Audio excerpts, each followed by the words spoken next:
Om Swastiastu, Assalamualaikum warahmatullahi wabarakatuh. Salam sejahtera bagi kita semua. Shalom Namo Buddhaya. Sebelumnya, pertama-tama izinkan saya untuk memperkenalkan diri terlebih dahulu.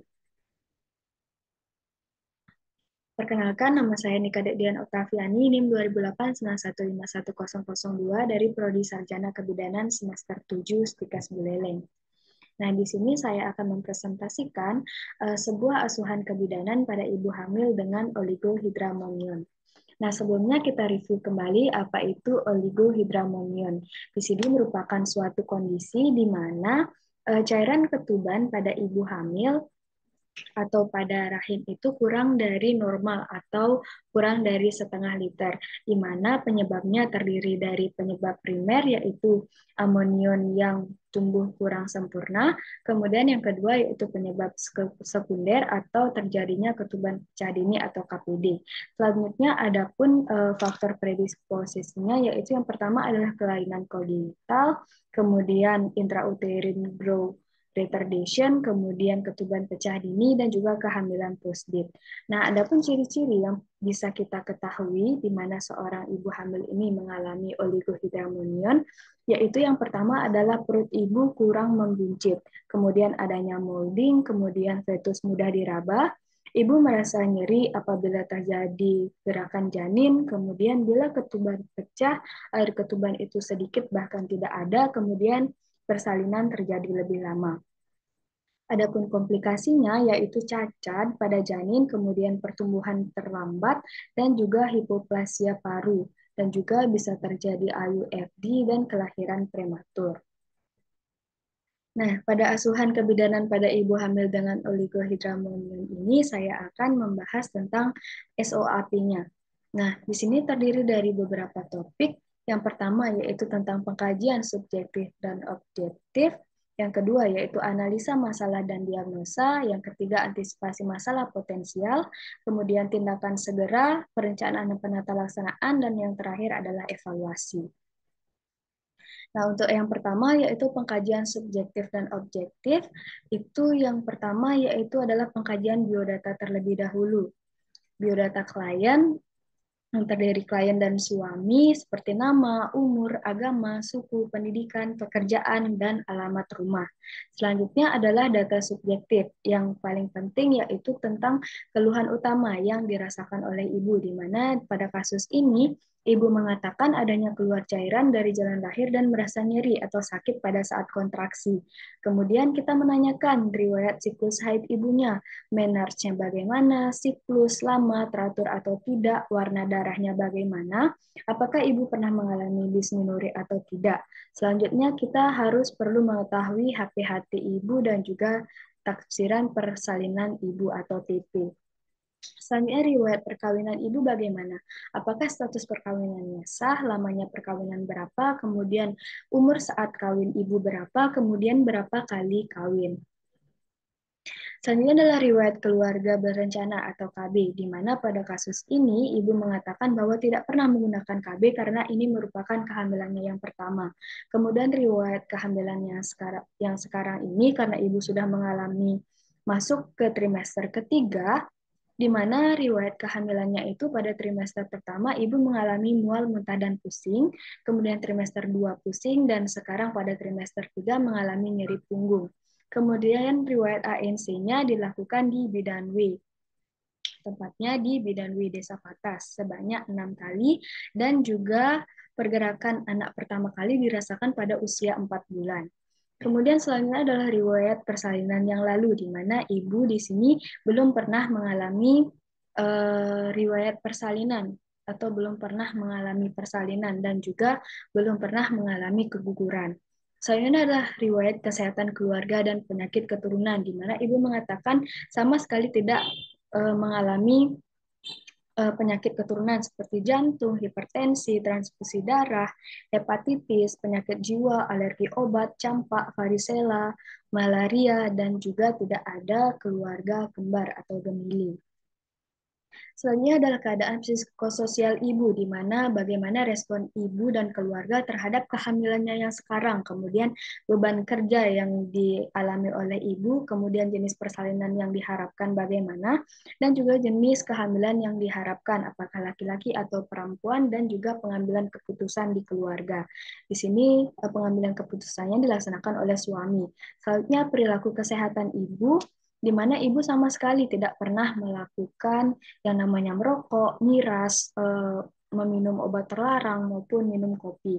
Selanjutnya riwayat latar belakang budayanya di mana ibu percaya dan kebiasaan melahirkan itu dilakukan di bidan, kemudian tidak ada pantangan-pantangan yang menyangkut kehamilan, persalinan maupun nifas.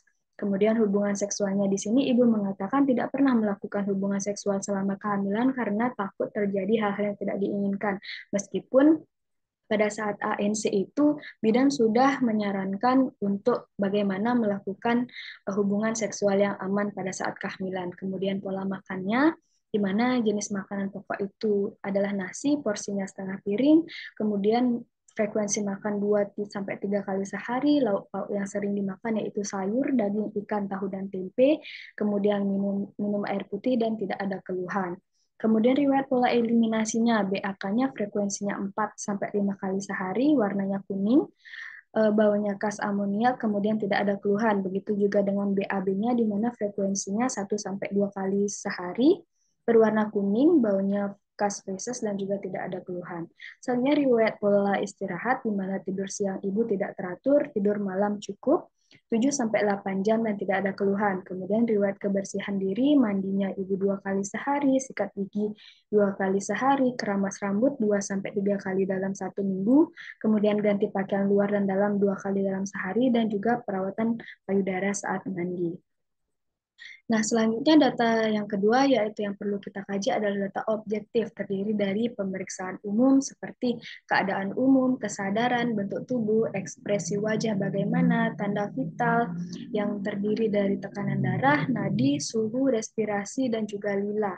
Kemudian pemeriksaan fisik dimulai dari ujung kepala sampai ujung rambut atau head to toe, apakah ada kelainan atau tidak. Selanjutnya adalah yang kita lakukan yaitu palpasi, di mana tempat yang paling penting untuk kita dilakukan palpasi yaitu pertama adalah pada leher, di mana apakah ada bendungan vena jugularis, pembesaran kelenjar limfe, pembesaran kelenjar tiroid. Seperti itu di sini pada kasus ini sama sekali tidak ada masalah di bagian leher setelah dipalpasi. Kemudian di payudara, kolostrumnya sudah keluar, kemudian abdomen TFU-nya 32 cm sesuai dengan usia kehamilan, yaitu 38-39 minggu.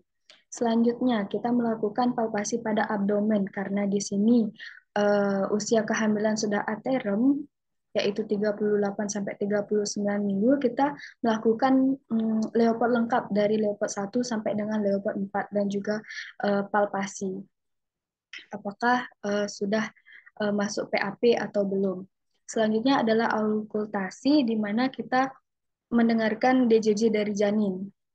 Di sini DJJ janinnya masih normal, yaitu 133 kali per menit, terdengar jelas di perut ibu bagian kiri. Selanjutnya adalah perkusi, yaitu refleks patella, ibu kanan dan kiri adalah positif. Tidak dilakukan pemeriksaan dalam. Selanjutnya pemeriksaan laboratorium. Di sini ada pemeriksaan urin albumin, yaitu didapatkan negatif, kemudian darah, dan HB-nya berapa? Di sini disebutkan 11,8 gram persen. Kemudian golongan darahnya diketahui golongan darah A. Soalnya pemeriksaan khusus yang dilakukan adalah USG dan ronsen, di mana USG di sini didapatkan adanya oligohidramonium atau cairan ketuban yang sedikit. Dan ronsen tidak dilakukan. Nah, langkah yang kedua yaitu analisa masalah dan diagnosa. Nah, dari kasus yang sudah saya sampaikan tadi, diketahui bahwa analisa masalah dan diagnosanya yaitu ibu hamil, G1P0A0 UK38 sampai 39 minggu, janin hidup tunggal, letak kepala intrauterin, keadaan umum ibu baik dengan oligohidramonium. Selanjutnya antisipasi masalah potensial. Nah, antisipasi masalah potensial yang bisa terjadi pada ibu hamil dengan oligohidramonium ini, yang pertama adalah persalinan prematuritas, hambatan tumbuh kembang janin, dan juga persalinan lebih lama. Nah, selanjutnya tindakan segera yang perlu kita lakukan yaitu kolaborasikan dengan dokter SPOG untuk melakukan pre-SC dan juga kita sebagai bidan melakukan tindakan mandiri seperti mengobservasi keadaan umum, TTV, nutrisi, dan pola istirahat.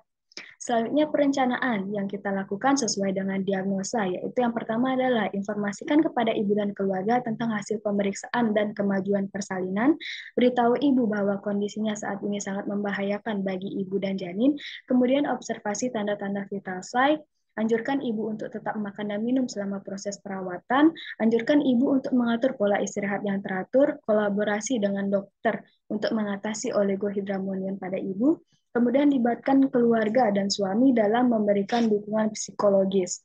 Yang terakhir yaitu pendekatan pada lembar evaluasi status pasien dan register.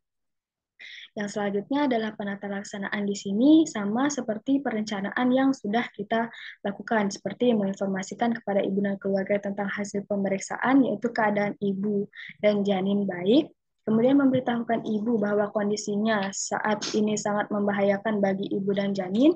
Selanjutnya adalah mengobservasi tanda-tanda vital sign, menganjurkan ibu untuk tetap makan dan minum, menganjurkan ibu untuk mengatur pola istirahat yang teratur, melibatkan keluarga serta suami dalam memberikan dukungan psikologis, kolaborasi dengan dokter USG, mohon maaf, kolaborasi dengan dokter yaitu untuk melakukan USG dan merencanakan PSC, kemudian pendokumentasian. Yang terakhir yaitu evaluasi.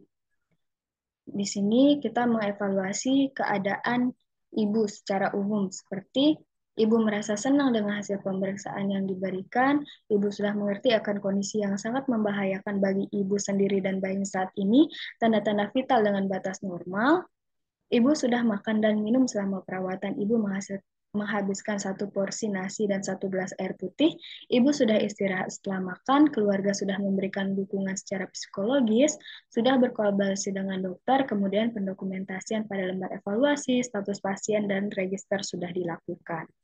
Nah, sekian yang bisa saya sampaikan. Apabila ada salah kata, saya mohon maaf. Dan apabila ada sesuatu yang kurang, kalian bisa bertanya di kolom komentar. Sekian yang saya sampaikan, saya tutup dengan para mesanti. Om Santi, Santi, Santi Om. Wassalamualaikum warahmatullahi wabarakatuh. Salam sejahtera bagi kita semua. Shalom Namo Buddhaya.